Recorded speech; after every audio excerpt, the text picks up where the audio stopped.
Human beings have a problem with three things when it comes to money besides saving. One is time, the other is called exponential growth, and the final thing is large numbers. $1 trillion is a million. If you were going to count $1 trillion in single dollar bills, it would take you over 31 million years to just count $1 trillion in single dollar bills. You could buy 42 million new cars with $1 trillion. You would be able to do 140 billion hours worth of labor in the United States with $1 trillion.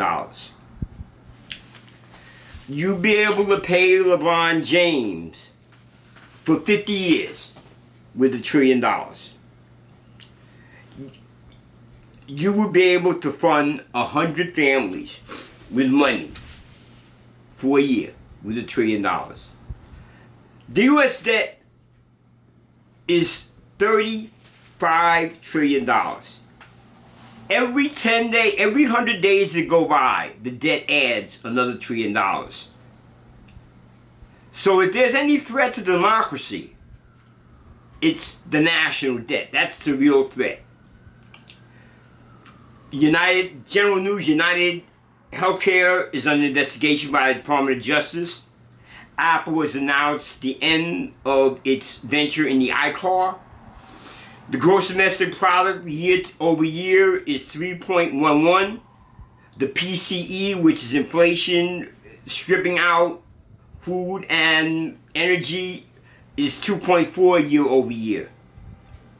The yield curve has been inverted since 2022. Let me stop for a minute and talk about that. What that means in the yield curve inversion is that people are willing to lend the government money for short period of times, but don't have confidence in lending you money for long period of times.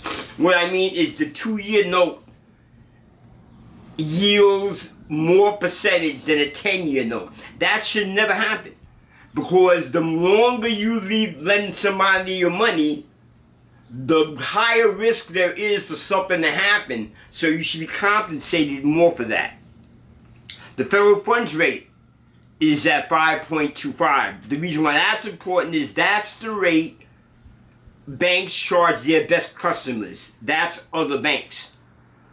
The prime rate is 7%. That is the rate a bank charges its best customer, which is an institution or some other type of agency or company that will borrow from a bank. Tesla car sales have dropped dramatically. China has passed Japan in car production. Nvidia is up 300% from last year. The U.S. government, although employment seems to be getting better, the U.S. government is still the chief employer of new people coming into the workforce. That is not a good thing. Nike, UPS, job cuts. The CHIPS Act is supposed to bring $1.5 billion to New York City.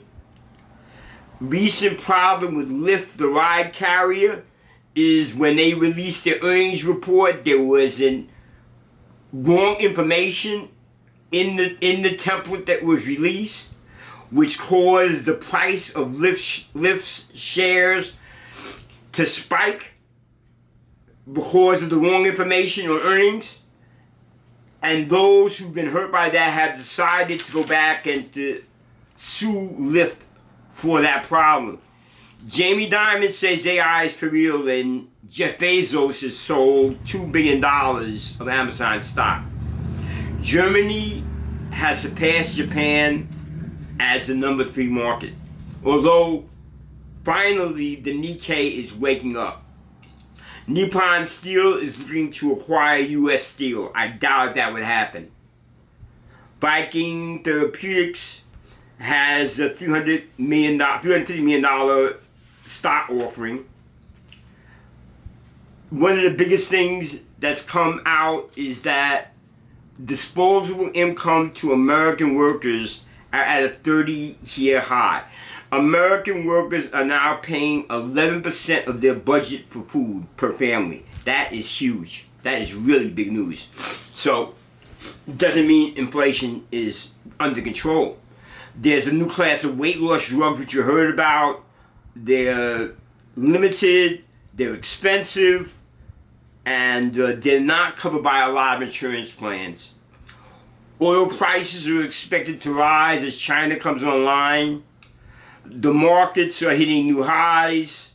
The Russell 2000 and the S&P 500 are changing. Credit cards at an all-time high.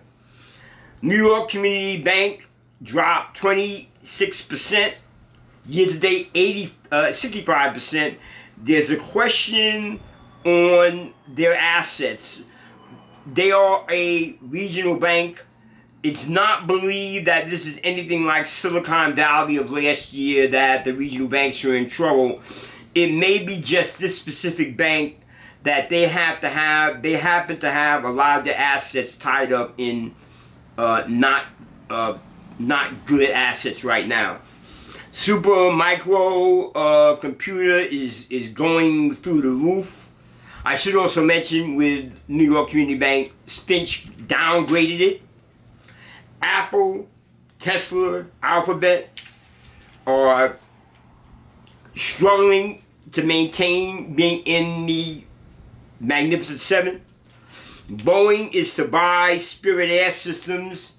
They feel by bringing that into company of Boeing, they can better supervise that. They can better manage their planes. As you probably know, one of the planes, the Boeing planes, the door opened in mid-flight, and that brought all kinds of problems to Boeing.